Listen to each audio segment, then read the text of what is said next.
and welcome to the Thursday, December 13th edition of In the Soup. I'm Jamie Rebhan from Wareham Week. And I'm Caitlin Russell. We have a bunch of good stuff to talk about today. This is our show where we talk about what's going on in the world of news, and WCTV airs it a couple times a week, and then we come back next week and we do it again.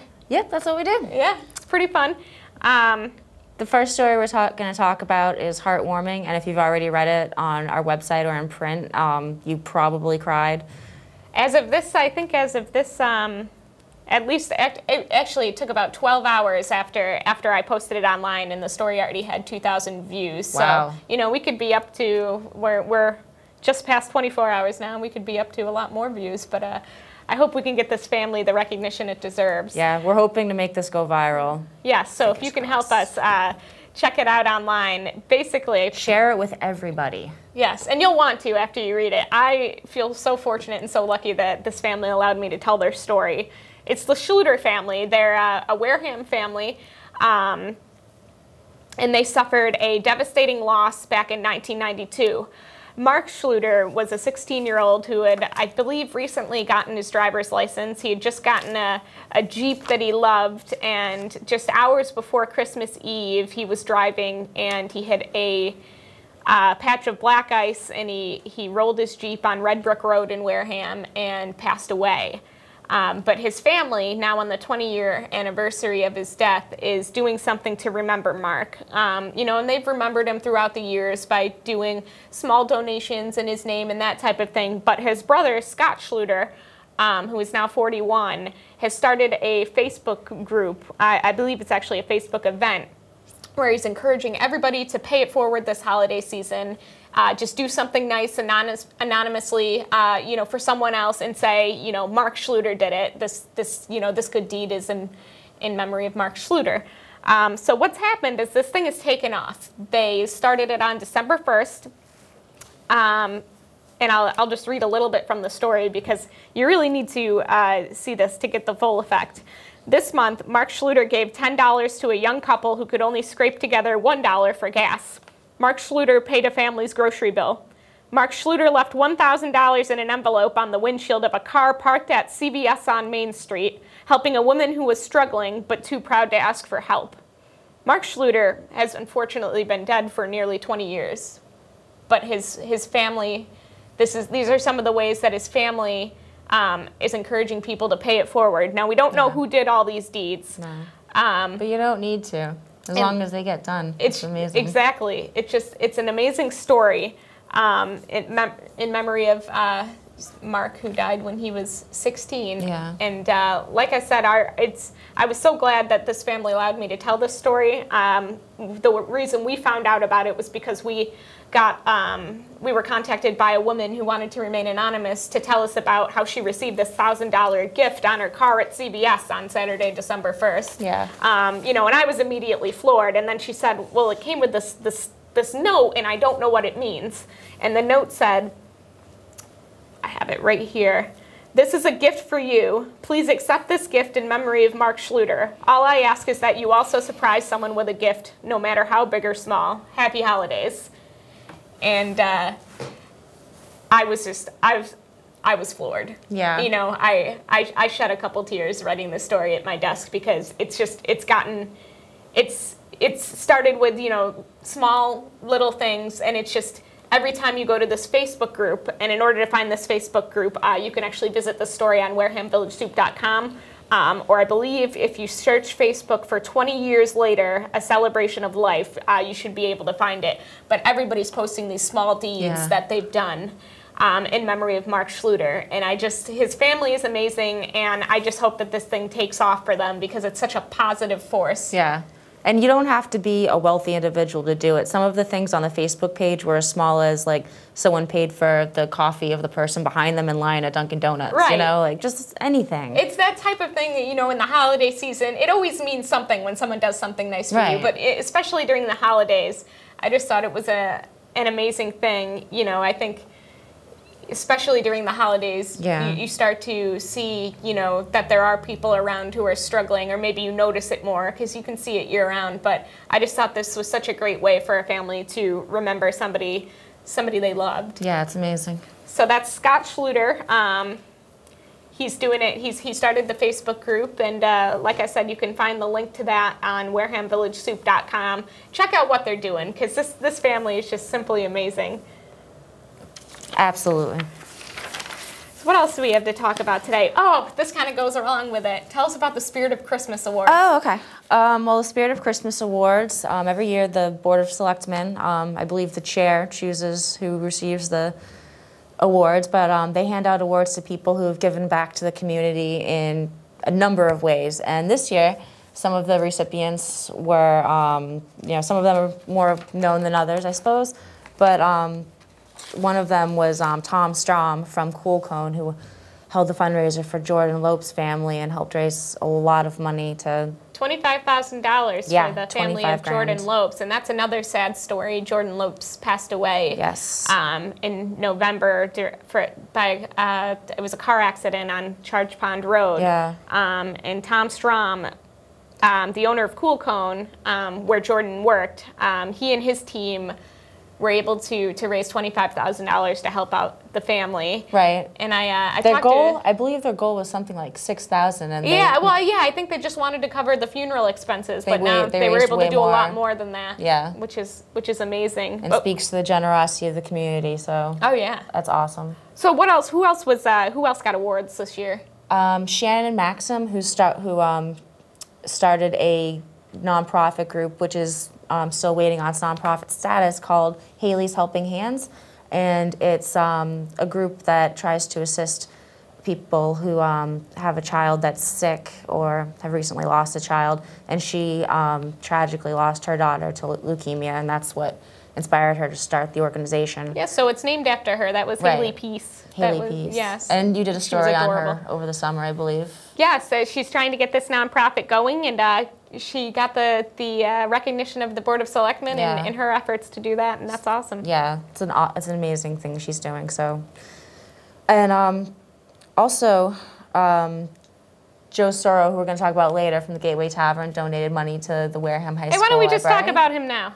Oh, sure. Yeah, why not? Yeah, that probably makes more sense. Into that. Yeah, all right. So Joe Soro got the Spirit of Christmas Award. Yeah, tell us about that. Joe Soro got a Spirit of Christmas Award for his donations to the Wareham High School Library and Media Center. Over the past 4 years, he's raised, the charity golf tournament. Yes, the restaurant, the Gateway Tavern, his restaurant has a charity golf tournament. That they hold every year at the Little Harbor Country Club. This year they raised $7,000 for the library, but over the last 4 years they've raised $20,000. And they've made improvements. That's amazing. I know. That's a lot of money. Yeah, and so they're trying to get more technology for the library. And so far they've been able to create a space where they can do presentations, which is great, especially for the DECA students. And it's very cool in there. They've got, I think you got a bunch of computers and... Yes, they used to have 10 computers, and now they have 30. So that, they've tripled the amount of computers they have in the library. Yeah, so congratulations to Joe and the library. I think that's amazing. Oh, and also Judith Debonese, who helped. Oh, yes. She's the Wareham High School librarian, and I believe she works at the Gateway. Yeah. Yeah, so, I mean, I'm sure Joe hears about the need. Yeah. I'm sure he hears about that a lot. Yeah. Yeah, so that's awesome. What else we got going on? Spirit of Christmas Awards, those were awesome. We had the Christmas parade this weekend. Oh yes, that was tough. It got postponed to Sunday, but Saturday was a really drizzly kind of yucky day. Yeah. So I think it was probably a good idea to postpone it to Sunday. It was cold, but it was sunny. It was beautiful out. And you got some good pictures. Oh my goodness, yes. There's tons of photos on page 10 of this week's edition of Wareham Week, but there's even more online. The parade was amazing. It was run by the Wareham Village Association. There were I think 3 or 4 judges. Our publisher, Ann Eisenmenger, Wareham Week publisher, was one of the judges. And they had a couple of categories. They had Best with the Theme. The theme of the parade was Main Street Magic. They had Most Creative, Cutest, Most Spirited, and People's Choice. And Best with the Theme of Main Street Magic, this is so funny to watch. I was standing there taking pictures, and all of a sudden I see somebody coming around with seafood bisque on a tray. And I was like, what? So basically, with Lindsay's Family Restaurant, literally brought a whole thing of seafood bisques in the back of a pickup truck, which was really amazingly decorated as well. And one of their chefs, I have a picture of him here, was doling out the seafood bisque, and he'd pass it down to somebody who was walking around along the parade route and handed out a seafood bisque to everybody. So that's awesome. That was just amazing. You know, you don't expect that. You know, people were throwing out candy, people were throwing out out T-shirts, some other things. One of the preschools threw out cups, and then all of a sudden there's somebody with seafood bisque. That's awesome. So that was pretty cool. Most creative, Wareham Girl Scout Troop 81121. They had a gingerbread house on parade. Nice. That was adorable. Congratulations, girls. Yes, good job. Jacks Are Wild, with characters both human and canine. Yeah. From How the Grinch Stole Christmas. There's a great picture of the puppy. One of the dogs was dressed up as Max. Oh, I thought the that Grinch's was dog. Oh, I thought he was supposed to be a reindeer, but Max was dressed as a reindeer. So, yes, and okay. because you can tell because he only has one antler. Oh yeah. And that was Max. Mike Pont in his festive gorilla. He's on page 1 of Wareham Week this week. Mike Pont is driving a classic car, and the gorilla was tossing out candy, and he had a Christmas hat on. So. Not something you see every day. Cutest, 2 miniature horses pulling carts. They were pulling their, I believe, probably their owners. Aww. Yeah, they were wandering around. Yeah. One got a little, distracted in front of me. There was a lollipop on the ground, and the horse tried to get that. That was funny. Most spirited was the Kaleidoscope of Dance and Gymnastics over there on Marion Road. Little Steps Family Childcare. They both had very cool floats. Nice. And Kaleidoscope even brought dancers, which was exciting. I was going to ask, were they dancing and tumbling? And they had, they had some dancers, and then they had kids who were all dressed up as in festive outfits. Cool. Yeah, that was very cool. And they were riding in the back of their float. Now, People's Choice, I'm not sure how many people voted, but at the time we printed Wareham Week, the Wareham Village Association had a People's Choice voting poll on their Facebook page. Right. So the Wareham Gateman float was the viewers' favorite. And that was cool. They, I think they tried to woo the judges a little bit. I don't know. They were tossing out T-shirts and goodie bags and all sorts of things. But they actually had 2 cars. Yeah. They had one car where they carried the big trophy because, Gateway champions. They were very good. And then the pickup truck had a giant Gateman hat on the top of it, which was very cool. That's pretty cool. Yeah, that was awesome. So check that out on WarehamVillageSoup.com. We'll show some of the pictures here. Steve will help us out with that. And the rest are on WarehamVillageSoup.com. So what else is going on this week? Tell me about the baby. The baby. Okay. So we don't know the name of the couple because, well, privacy laws. Yes. But we have a good story about this. All right. EMS there was a woman going into labor, and she called 911 because, she wanted to get to the hospital to have the baby, obviously. Sure, people tend to like having their babies in a hospital. But it was not to be. It was not.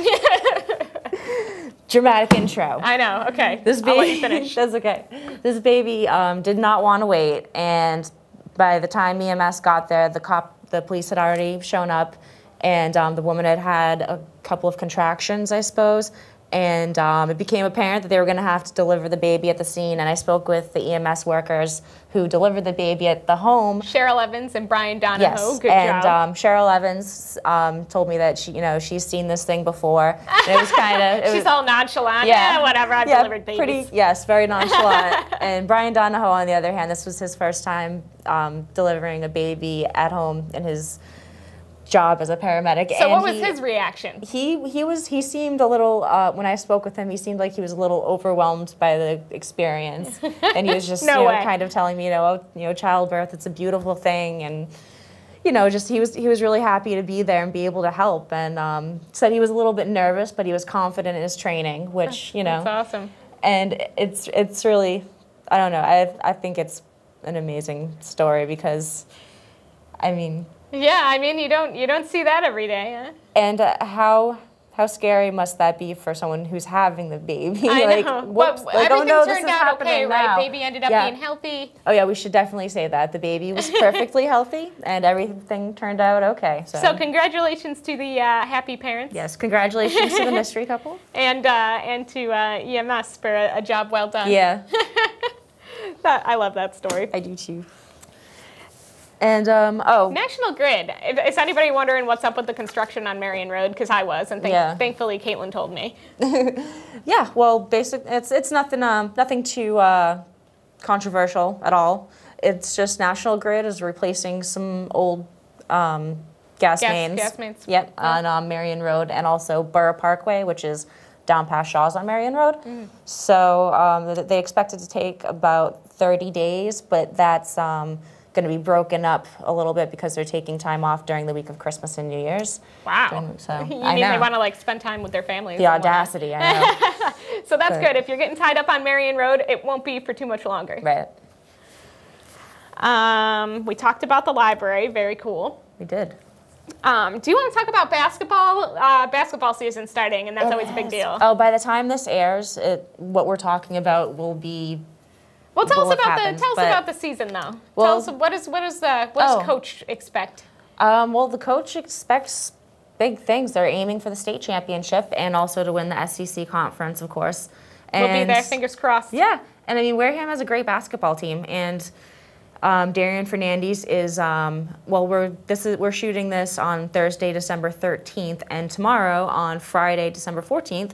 He may or may not reach his 1,000th point. It's coming. Right. He is right on it. I think he's like, 20, maybe 15 points shy at this point? Yeah, and he like does that in a game, right? Yeah, I think at their first game of the season, which they lost by 3 points to North Quincy, which is a Division I team, right? Right. And we are what, Division 3? Right. So, not bad, not bad. Not bad at all. And that was a non-conference game. So their first conference game will be tomorrow against Fairhaven, or Friday, December 14th against Fairhaven. And I believe he scored like 30 points, roughly.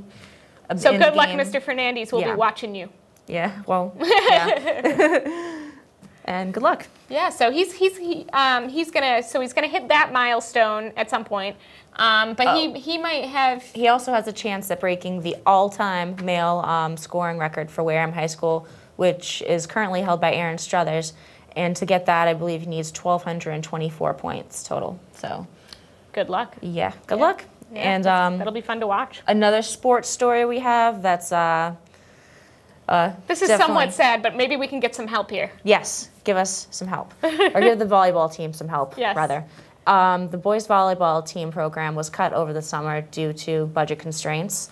It was cut along with the cross country program. A lot of school programs were suffering, I suppose. But anyway, their coach is trying to raise money, or the whole team is trying to raise $6,000 to fund the spring season, and they have a pretty tight window of opportunity to do that. Yeah, when do they have to do that? They have to raise the money by January? January 1st is sort of the official deadline, but the athletic department has given them until February 1st at the very latest. And we're going to keep you updated on this because right now they haven't set a date for the fundraiser that they hope to hold at Red Robin. Yes. But donations can be sent to... Oh, we have that address here. Donations can be sent to... Do you know how to pronounce this guy's name so I don't butcher it? We're going to have to be out anyway. Oh, that's a good idea. I want to say it's pronounced Caterly.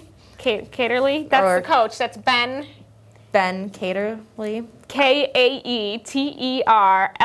Sorry, Ben. Sorry. He's the coach, and he's collecting donations should anybody want to donate. And I've got it right here. You want me to just read it off? Go for it. 66 Willis Street, Willis, in New Bedford, 02740 if you want to send a check. Checks can be made out to Wareham High School Boys Volleyball. And whatever they raise, if they can't get the season going for this year, it'll just go to next season. Yeah. So, there's hope at the end of the road there. So yeah. So good luck, guys. Anything else going on? We've got a lot coming up. We've got basketball coming up this weekend. We've got Christmas events at Wareham Crossing. We've got all sorts of stuff. So make sure you stay with us in Wareham Week for next week and on WarehamVillageSoup.com all week for all the news you need to know. Thank you for watching In the Soup. I'm Jamie Rebhan. And I'm Caitlin Russell.